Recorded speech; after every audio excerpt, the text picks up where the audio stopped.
কৃত্তিবাস রচিত সম্পূর্ণ রামায়ণ। আদিকাণ্ড। নারায়ণের চারি অংশে প্রকাশ। গোলক বৈকুণ্ঠপুরী সবার উপর লক্ষ্মীসহ তথায় আছেন গদাধর। তথায় অদ্ভুত বৃক্ষ দেখিতে সুচারু, যাহা চাই তাহা পাই, নাম কল্পতরু।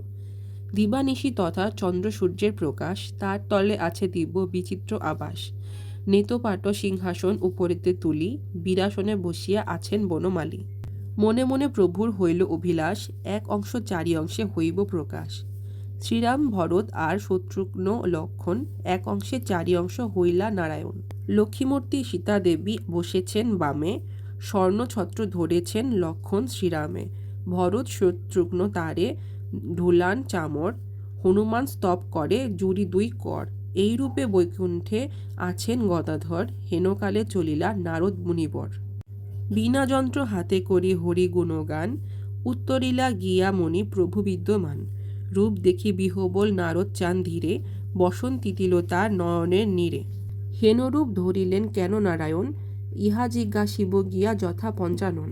ভাবি ভূত বর্তমান শিব ভালো জানে, এ কথা কহিব গিয়া মহেশের স্থানে। এতেকো ভাবিয়া যাত্রা করে মুনিবর, উত্তরিলা প্রথমেতে ব্রহ্মার গোচর। বিধাতারে লয়ে যান কৈলাস শিখরে, শিবকে বন্দিয়া পরে বন্দিলা দুর্গারে। প্রণমিয়া দুইজনে দাণ্ডায়ে দুজন, ভক্তি রসে পরিপূর্ণ দোহাকার মন। নিরখিয়া দুইজনে তুষ্ট মহেশ্বর, জিজ্ঞাসা করেন তবে তাদের গোচর। কহ ব্রহ্মা কহ হে নারদ তপোধন, দোহে আনন্দিত আজি দেখি কি কারণ। বিরিঞ্চি বলেন শোনো দেব ভোলানাথ, দেখিতাম পূর্বেতে কেবল নারায়ণ, চারি অংশ দেখি এবে কিসের কারণ। ব্রহ্মাবাক্য শুনিয়া কহেন কৃত্তিবাস, সেই রূপ ইহকালে হইবে প্রকাশ। যে রূপে আছেন হরি গোলক ভিতর, জন্ম নিতে বাকি ৬০ সহস্র বৎসর। রাবণ রাক্ষস হবে পৃথিবী মণ্ডলে, তাহারে বধিতে জন্ম লবেন ভূতলে। দশরথ ঘরে জন্মিবেন চারিজন, শ্রীরাম ভরত আর শত্রুঘ্ন লক্ষণ। এক অংশ নারায়ণ চারি অংশ হয়ে, তিন গর্ভে জন্মিবেন শুভক্ষণ পেয়ে। জানকী সহিত রাম লইয়া লক্ষণ, পিতৃসত্য পালনার্থে যাইবেন বন। সীতা উদ্ধারিবে রাম মারিয়া রাবণ, লবকুশ নামে হবে সীতার নন্দন। মনুষ্য গোহত্যা আদি যত পাপ করে, একবার রাম নামে সর্বপাপ হরে। রাম নাম শুনো ব্রহ্মা যত পাপ হরে, জীব সব তত পাপ করিতে না পারে। মহাপাপী হয়ে যদি রাম নাম লয়, সংসার সমুদ্র তার বৎসপদ হয়। হাসিয়া বলেন ব্রহ্মা শুনো ত্রিলোচন, পৃথিবীতে হেন পাপী আছে কোন জন।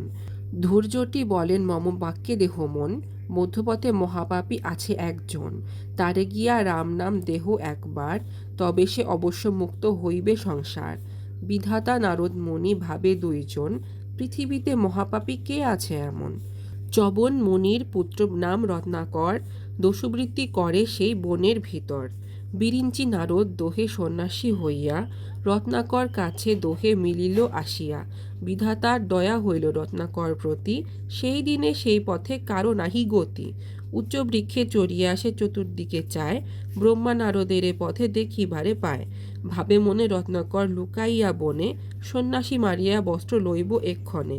বিধাতা নারদ সেই পথেতে যাইতে, লোহার মুদগর তোলে ব্রহ্মারে বধিতে। ব্রহ্মার মায়াতে তার মুদগর না চলে, মায়াতে মুদগর বদ্ধ তার করতলে। না পারে মারিতে দস্যু ভাবে মনে মন, ব্রহ্মা জিজ্ঞাসেন বাপু তুমি কোনজন। রত্নাকর বলে তুমি নাচিনো আমারে, লইব তোমার বস্ত্র মারিয়া তোমারে। ব্রহ্মা বলে মোরে মারি পাবে কত ধন, করিয়াছ যত পাপ কহিব এখন। শত শত্রু মারিলে যতেকো পাপ হয়, এক গো বধিলে তত পাপের উদয়। ১০০ ধেনুবধ যেই জন করে, তত পাপ হয় যদি এক নারী মারে। ১০০ নারী হত্যা করে যেই জন, তত পাপ হয় এক মারিলে ব্রাহ্মণ। ১০০ ব্রহ্মবধে যত পাপোদয়, এক ব্রহ্মচারী বধে তত পাপ হয়। ব্রহ্মচারী মারিলে পাতক হয় রাশি, সংখ্যা নাই কত পাপ মারিলে সন্ন্যাসী। যেই পথ দিয়া গতি করেন সন্ন্যাসী, আরে দীর্ঘে চারি ক্রোশ তুল্য বারাণসী। সে পাপ করিতে যদি থাকে তব মন, করহ এতেকো পাপ কহিনু এখন। শুনিয়া কহিল দস্যু রত্নাকর হাসি, মারিয়াছি তোমা হেন কতেক সন্ন্যাসী। ব্রহ্মা বলিলেন, যদি না ছাড়িবে মোরে, ভালো স্থল দেখি বধ করহ আমারে। যথা কীট পতঙ্গাদি পিপীলিকা গন্ধে, লোভে না আইসে মৃত খাইতে আনন্দে। মারিলে দণ্ডের বাড়ি পড়িব ভূমিতে, পিপীলিকা মরিবেকো আমার চাপেতে। ব্রহ্মা বলিলেন, পাপ করো কার লাগি, তোমার এ পাতকের কে হইবে ভাগী। রত্নাকর বলে, যত লয়ে যাই ধন, মাতা পিতা পত্নী আমি খাই চারিজন। যাহা কিছু বেচে কিনি খাই চারিজনে, আমার পাপের ভাগী সকলে এক্ষণে। শুনিয়া হাসিয়া ব্রহ্মা কহিলেন, তবে তোমার পাপের ভাগী তারা কেন হবে? করিয়াছ যত পাপ আপনার কায়, আপনি করলে তাহা আপনার দায়। জিজ্ঞাসা করিয়া তুমি আইস নিশ্চয়, তোমার পাপের ভাগী তারা যদি হয়। নিতান্ত আমারে বধ করো তবে তুমি, এই বৃক্ষতলেতে বসিয়া থাকি আমি। হরিশ বিষাদে দস্যু লাগিল কহিতে, বুঝিলাম এ যুক্তি করো পলাইতে। ব্রহ্মা বলে, সত্য কহি না পালাবো আমি, মাতা পিতা পত্নী শুধাইয়া এসো তুমি। অতঃপর যায় দস্যু ফিরি ফিরি চায়, ভাবে বুঝি ভাড়াইয়া সন্ন্যাসী পালায়। প্রথমে পিতার কাছে করে নিবেদন, আদি কাণ্ডে গান কৃত্তিবাস বিচক্ষণ। সরলার্থ। গোলক বৈকুণ্ঠ ধামে দেবী লক্ষ্মী ও শ্রীবিষ্ণু অবস্থান করছেন। নারায়ণের মনে অভিলাষ জাগল, তিনি 4 অংশে প্রকাশিত হবেন। এমন সময় দেবর্ষি নারদ বীণাযন্ত্র হাতে হরিনাম করতে করতে যখন বৈকুণ্ঠে গেলেন, তখন তিনি দেখতে পেলেন যে শ্রীরাম ও সীতা দেবী বসে আছেন সিংহাসনে, স্বর্ণছত্র ধরেছেন লক্ষ্মণ, এবং ভরত ও শত্রুঘ্ন চামর দিয়ে বাতাস করছেন। নারায়ণ কেন এমন রূপ ধরলেন সেটা জানার জন্য নারদ মুনি গেলেন মহাদেবের কাছে। নারদ মুনি ব্রহ্মার সঙ্গে কৈলাসে যান। যাওয়ার পরে প্রথমে মহাদেবকে বন্দনা করেন, তারপর দেবী দুর্গাকে বন্দনা করেন। ব্রহ্মা ভোলানাথকে জিজ্ঞেস করেন যে নারায়ণের এই 4 রূপ ধরার কারণ কি। মহাদেব উত্তর দেন, নারায়ণ এখন গোলকের ভিতরে যে রূপে আছেন সে রূপে জন্ম নিতে আরও 60 সহস্র বৎসর লাগবে। পৃথিবীতে রাবণ নামক এক রাক্ষস থাকবেন, যাকে বধ করার জন্য নারায়ণ এই রূপ ধরবেন। রাজা দশরথের ঘরে 4 জন জন্ম নেবেন, শ্রীরাম, ভরত, শত্রুঘ্ন ও লক্ষ্মণ। নারায়ণের এই 4 অংশ 3 গর্ভে জন্ম নেবেন। পরবর্তীকালে দেবী সীতা, রাম ও লক্ষ্মণ পিতৃসত্য পালন করার জন্য বনে যাবেন। দেবী সীতাকে উদ্ধার করার জন্য রাম রাবণকে বধ করবেন, এবং পরবর্তীকালে দেবী সীতার লব ও কুশ নামক সন্তান হবে। রাম নামে সকল পাপ ধ্বংস হয়। একবার রাম নামে সর্বপাপ ধ্বংস হয়। রাম নাম যত পাপ হরে, তত পাপ জীব করতেও পারে না। এ কথা শুনে ব্রহ্মা জিজ্ঞেস করলেন যে এরকম পাপী কে আছে পৃথিবীতে। মহাদেব বলেন যে এমন একজন পাপী আছেন, তাকে গিয়ে রাম নাম দিয়ে দেখো একবার, সে অবশ্যই সংসার হতে মুক্ত হবে। ব্রহ্মা এবং নারদ মুনি চিন্তা করতে থাকেন যে কে এত মহাপাপী আছেন পৃথিবীতে। চবন মুনির পুত্র রত্নাকর, সে বনের ভিতর দস্যুবৃত্তি করে থাকে। নারদ মুনি ও ব্রহ্মা সন্ন্যাসী হয়ে সেই রত্নাকরের কাছে যায়। সেই দিন সেই পথে আর কেউ যায় না।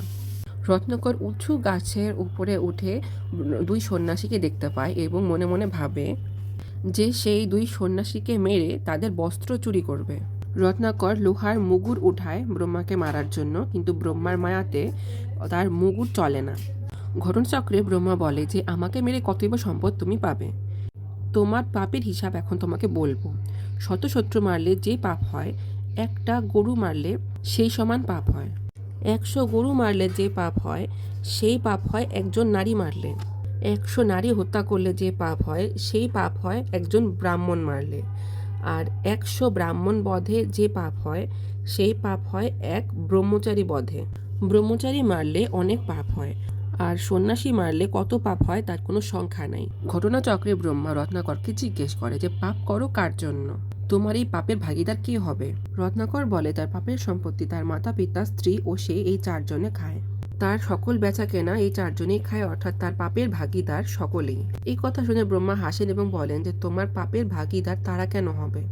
যে পাপ করে দায় তার। তুমি জিজ্ঞেস করে আসো যে তারা তোমার পাপের ভাগীদার হয় কিনা। যদি তারা তোমার পাপের ভাগ নিতে চায়, তাহলে তুমি আমাকে এসে বধ করো। আমি বৃক্ষের নিচেই বসে আছি। ব্রহ্মার কথা শুনে রত্নাকর তার পরিবারের কাছে যায়, তারা তার পাপের ভাগী হবে কিনা সেটা জিজ্ঞেস করার জন্য।